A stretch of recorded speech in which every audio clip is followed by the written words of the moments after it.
Don't get seen that before. Hi everyone, so today we're going to make some cola. Now the final product was pretty close to what you might get at the store and what you might be expecting, but I'll let you be the judge. So you guys have probably all had some form of cola before, so I really don't need to introduce it. We can just go straight into the recipe. Did he say cola? Now the recipe can be broken down into three main parts. We first have a flavoring, which is called 7X, the cola flavoring. We need to prepare the other components that go into the soda syrup, and then we need to cook all this stuff together to actually make the syrup. So the first thing that we're gonna need to do is make the flavoring. And to do this, you can use all essential oils, which is what the original recipe calls for. But since I really didn't want to spend 40 euros on essential oils, I instead tried to make my own 7X flavor compound using the actual ingredients that make up the essential oils. And this was a little bit more work, but I mean, in the end, it worked the same. So we just need the following ingredients to actually make the flavoring. We need 10 grams of an orange peel. We need 10 grams of a lemon peel. We need 4 grams of cinnamon, which is about 1 stick. We need about 1 gram of nutmeg, 1 gram of coriander seeds, and lastly, 4 grams of neroli or bitter orange peel. But I really couldn't find these, so I did some research and found out that kaffir lime leaves are comprised of 80% of the same flavonoid compound, and so I used 4 grams of those instead. And the kind of funny thing you realize when you're making this is actually that cola is really just a citrusy lemon drink with some spices in it. Anyways, that's kind of weird. So now that we have our 7 ingredients that make up the quote-unquote 7X flavoring, we need to actually get the flavors out of these ingredients. And essentially, you would do this by having some sort of essential oil, where you have a carrier oil that's holding the flavor compounds that make up these flavors. Now, there's plenty of ways to actually get these flavors out, or these essential oils out. You can use stuff like steam distillation, you can soak them in oil for about a month or so, but I was in a bind for time, so I wanted to attempt a shortcut, which was to pound them in a mortar and pestle, and then put them into a pot with about 75 milliliters or 5 tablespoons of coconut oil. This will act as a carrier oil, and basically we'll heat this up and strain out the coconut oil later, and hopefully all the flavors will come with it. So the next step is to take this pounded mixture and steep these ingredients in oil while heating it over low heat for about 30 minutes. That was a smell like shit. Put this pan on the stove, let it sit for about 30 minutes, and then pull it off. So after the 30 minutes were up, I strained off the coconut oil, and what we're left with is a super fragrant Coke flavored oil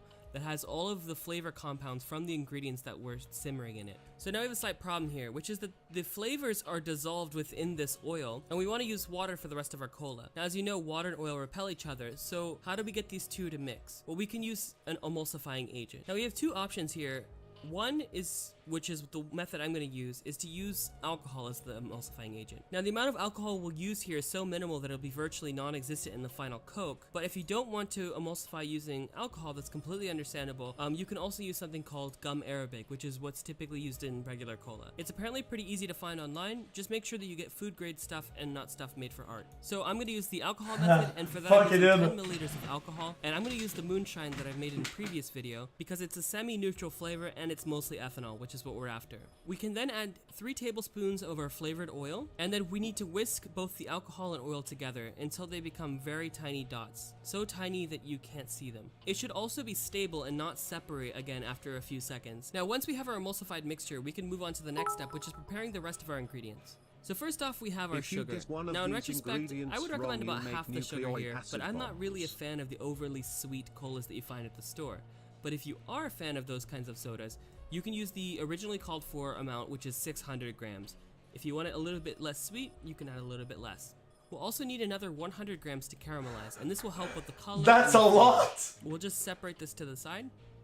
Next, we need 3.5 grams of citric acid, and lastly, we need 500 milliliters or about 1 lime's worth of lime juice. Now, the version I'm making will be caffeine free, but if you choose to add some caffeine, it would be good to prepare that right now as well. And lastly, we need 500 milliliters or about 2 cups worth of water. Okay, now that we've gathered all the ingredients, we can actually work on creating the cola syrup. Now here, we want to take those 100 grams that we've separated out for the caramelization. This is a we're going to simply pour this into a pan over medium-low heat and let the pan heat up. Now be sure to stir the sugar as it starts to melt. As it starts to melt, it will also start to turn brown, and this is exactly what we want. At the point where the sugar has completely melted and we have a nice brown color, we can go ahead and add in our 500 milliliters of water. Once we add the water, it will immediately seize up and crystallize, but don't worry. Just try to stir this mixture up, and eventually the caramel will begin to dissolve in the water again. And once it has, we can go ahead and add in the rest of our sugar. We can then add in the citric acid and lastly the lime juice.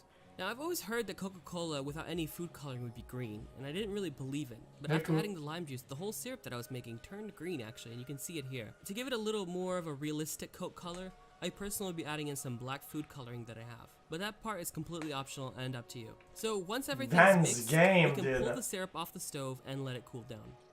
I let mine cool down for a few hours, at which point it's time to make a soda. You simply need 2 tablespoons of syrup for about 12 ounces or about 330 milliliters of soda water. So you just pour the syrup in, then you pour the water in. But I also recommend to adjust the syrup ratio for your personal taste. Give it a good mix with a spoon, and then add a few ice cubes. And that's it. It tasted similar, but not quite the same as a regular Coke. In the future, I definitely will reduce the amount of sugar and play with the flavoring ratios a little bit more to try to make it a little closer to the Dude, that's not I know I watched the whole thing, dude. That's disgusting, dude. What an insult to the real product it is. What an actual joke, dude. Case is now closed, but Cardiff's own caped crusader is far from forgotten. How to make Coke Bagoo. Angiosimus. Joker. Far from forgotten. What a joker. Angiosimus. 7.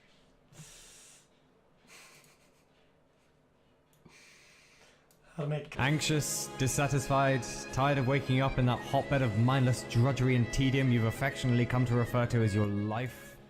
Convinced that everyone else has their ducks in a row while you lurch from disaster to disaster like some rickety tandem Victorian velocipede?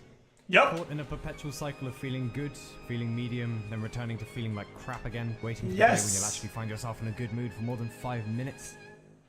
Well, there is quite a good reason for some of that, and it begins, as we all did, with biology. Nature uses 2 methods of making babies on our planet. Yeah, I'm not gonna do it. It's an 18-minute video, dude. I'm not gonna watch that, dude.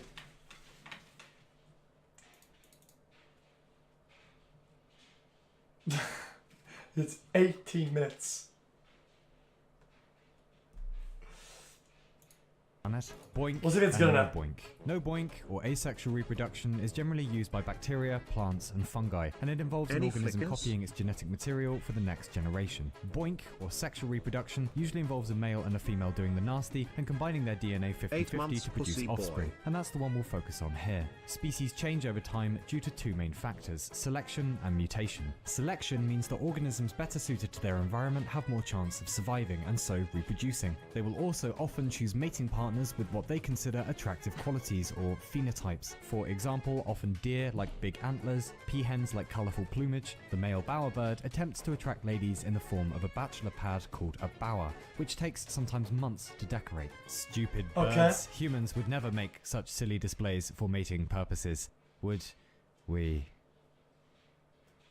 The second trick is mutation. Mutation means that sometimes there are glitches in the DNA of offspring, and this could be due to copying errors or even cosmic rays. In humans, it can mean anything from red hair to genetic diseases. Sometimes these mutations will then be passed down to the next generation of offspring, and if they're beneficial for survival, will be sexually selected and even become a characteristic feature of the species. Through circumstances we still don't understand, humans have developed relatively large brains and outsmarted, nommed, or avoided every other species on the planet. Good old survival of the shittest. And while we pride ourselves on being fantastically clever, very little has actually changed in terms of hardware between prehistoric humans and modern humans, because evolution takes ages, as we know. Now, modern humans are sneaky, of course. We've taken the old evolutionary urges and drives and found ways to still enjoy them. Aggressive combat into competitive martial arts, for example, or a constant obsession with reproduction turned into an act you can do thousands of times across your lifespan and never actually make offspring. But evolution is not a smart or conscious process. Some things are not well designed.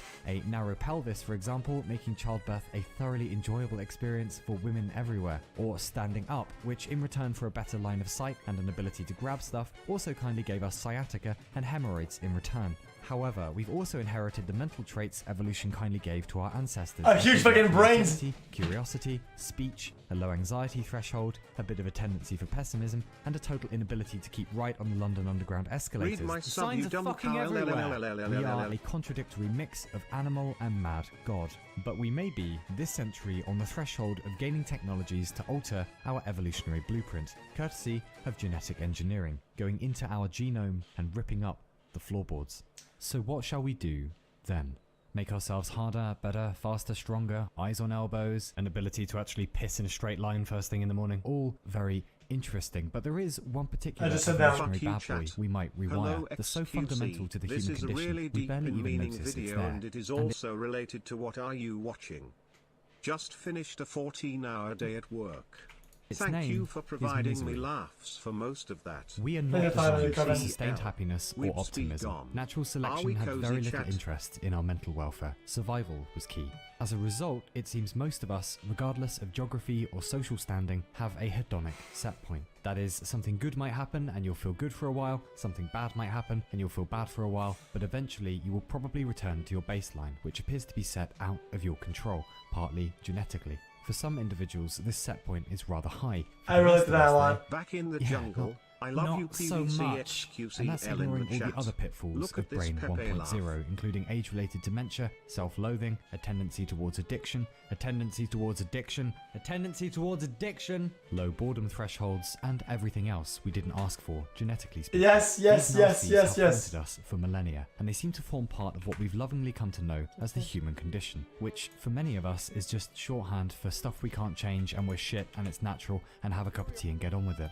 But if we crack the ability to send these Here's a evolutionary video for dishes you, back to the Crefunder. kitchen to engineer ourselves happier or more content, shall we fucking give it a whirl or not? After all, we've got such a great track record with limiting the few godlike powers we already have. Ahem. Ahem. Ahem. Ahem. Ah. In Explorer?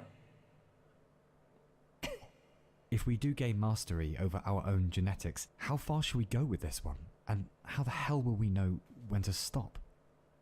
Now, luckily, genetic engineering is really simple, and there are no God. risks, and genetic engineering is really simple. Chat, I want to laugh. This is just fucking long, dude. I don't want to watch it. 17 minutes. You Of see, pictures. there's a single gene for everything. A cleverness gene, a tallness gene, a really good looking gene, and they can just be What is turned our on and off baby's without name? affecting anything else, and Smile. there being no bad consequences. And genetic engineering like it, but- is really simple. There's definitely no risk of making horrific alterations to the human genome that only become apparent generations later. There's no risk of nasty folks creating engineered drug-resistant pandemics that are virtually impossible to eradicate. There's certainly no risk of a group of us getting hold of the technology and creating an entirely separate genus of humans. We can't possibly... Okay, I'm done. Chat, I'm Shepard's on Apex, dude. Chat, it is time to get cozy, boys. Chat, it is time to get cozy, boys and girls. Guys, that was really long, dude. I feel bad, dude. Just being on stream, like I would do that. I just watch it on my fucking alt account.